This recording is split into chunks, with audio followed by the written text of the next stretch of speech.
Bienvenue dans un nouveau vidéo de la chaîne Intemporelle. Aujourd'hui, on va faire un tour sur le site de l'Europiana.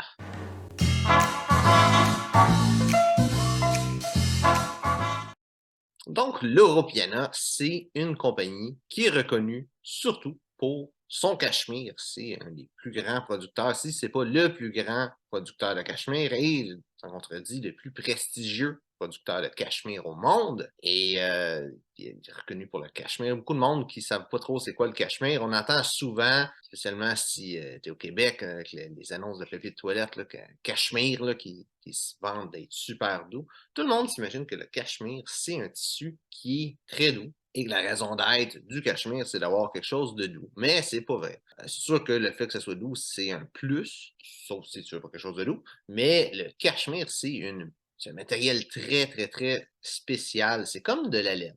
C'est une forme de laine en réalité, mais c'est comme la laine traditionnelle. Mais la grosse différence, c'est quand tu as de la laine traditionnelle, des fois, il va y avoir des petits motons qui vont se faire sur le dessus des vêtements. Et le cachemire, c'est résistant à ça.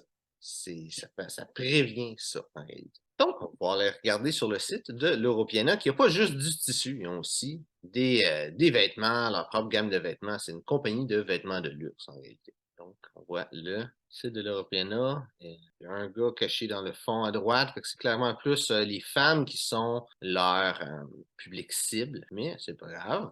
Regardez ça. Un petit survol. Il n'y a pas grand-chose pour hommes. On voit des souliers. Alors, on va regarder peut-être les souliers après. Juste regarder, c'est dans sélection pour hommes, ici, un chandail, rien de trop spécial. Je ne sais pas s'il est fait en cachemire. L'objectif, c'est de au moins regarder une chose qui est faite 100% cachemire, deux autres. Ouais. Cachemire, soie et coton. Je ne connais pas exactement qu'est-ce que ça fait ça. Les autres ils disent que c'est une combinaison de fibres qui est sophistiquée. Donc, c'est juste ça fait beau, ce genre de mélange-là. C'est ça que ça dit. Maintenant, ça, c'est 3 350 $. Je ne sais pas si c'est canadien ou US. C'est clair que c'est une marque vraiment de luxe. C'est vraiment des vêtements chers. Qu'est-ce qu'ils font là-dessus? Qu'est-ce qu'ils font cette marque-là? Donc, je ne vais pas aller avec est-ce que ça vaut vraiment le prix, parce que toute honnêteté, je pense pas que ça va nécessairement valoir le prix. Une grosse partie de ce que tu payes va être oui, c'est sûr que de quelque chose comme ça, en soie, coton et cachemire, c'est comme vraiment beau, vraiment prestigieux. Puis, quelque part, on peut argumenter que ça peut le valoir parce que c'est pas facile à trouver. Il y a beaucoup de ça que tu vas acheter, la marque et le prestige de cette marque-là. Fait que si c'est ça que tu cherches, avoir un petit peu de prestige dans qu'est-ce que tu achètes, c'est sûr que tu l'as pour ton argent avec ça. Ça, du cachemire, un autre chandail. Comme d'habitude, je vais faire regarder au moins un habit ou un veston, peu importe. Je serais porté à dire qu'ils ont leur propre compagnie de tissu, leur propre ligne de tissu. Tu vas des fois pouvoir même acheter des vêtements de d'autres compagnies qui vont utiliser leur tissu à eux, qui ne va pas nécessairement être du cachemire, mais entre autres du cachemire. Donc, je serais porté à dire qu'ils vont utiliser leur propre tissu. Spécialement que c'est là-dedans qu'ils sont spécialisés dans le tissu. C'est peut-être à partir de cachemire. Fait que de ce que je comprends, ça a l'air 100% cachemire. Je sais pas c'est quoi du baby cashmere. Je dirais que c'est du cachemire d'un jeune. Je sais pas si c'est quoi un genre de chèvre ou quelque chose là, d'un jeune. C'est quelque chose que je verrais. Est-ce qu'il y a des boutons en cuir? Ah, il y a des boutons sur le pas marqué. Boutons en cuir, donc pas de plastique. Avec une marque comme ça, là, un chandail de même en cachemire à 2000, presque 3000 $. En Italie, je m'attendrais pas à ce qu'il y ait des choses de plastique. Je serais vraiment, là, cette marque-là, c'est sûr que c'est toute de la haute qualité. Je vais regarder surtout pour les principes, là, mais de base, c'est clair que c'est de la haute qualité. Mais à ces prix-là, s'ils mettraient des boutons de plastique, je serais insulté. Là. Même plus beau que ça, en toute honnêteté, là, c'est un chandail. Là. Regardez, j'ai une chose que je veux vraiment regarder, mais avant ça, je vais aller avec les chemises. Un polo, une chemise, même dans ces prix-là, tu vois, 730 $, 1140 $. Tous ces prix-là, c'est sûr que s'il y a des boutons de plastique, je suis vraiment extrêmement, extrêmement déçu. Là.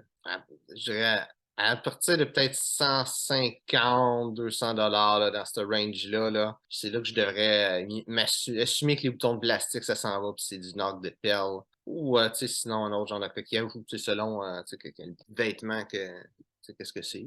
Mettons une chemise à 200 $ qui a des boutons en plastique, tu te fais avoir, vraiment. Regardez, après, c'est plus un overshirt. Regardez, là, une chemise blanche classique. Est-ce qu'il y a une couleur de plus? Je le vois pas avec un veston. Il me semblerait que le col a l'air un peu petit, mais je peux pas dire. Ouais, donc ça, justement. Ça, c'est juste un petit chef de cachemire, si je me trompe pas. C'est un petit peu ironique qu'ils montrent ça là, mais que c'est une chemise en coton. Des boutons en arc de perles. Un bouton en arc de perles à 4 trous. Déjà, c'est assez rare. D'habitude, des boutons en arc de perles, c'est 2 trous. 100% coton. Ça dit pas quel genre de coton. C'est sûr. J'aimerais voir sur de quoi de ce prix-là, même avant ce prix-là, une appellation un petit peu plus prestigieuse que 100% coton, là. C'est ça, du coton Pima, coton égyptien, je sais pas. C'est quelque chose qui n'est pas juste du coton. Ben, ça peut être n'importe quel coton bâtard trouvé n'importe où. Hein. C'est techniquement, du coton recyclé, ça va dedans 100% coton. Là. Mais sinon, ça reste du coton. Qualité de chemise que tu peux avoir pour les dixièmes du prix, tu peux avoir de quoi d'aussi bien que ça, probablement. Regardez dans Blazer.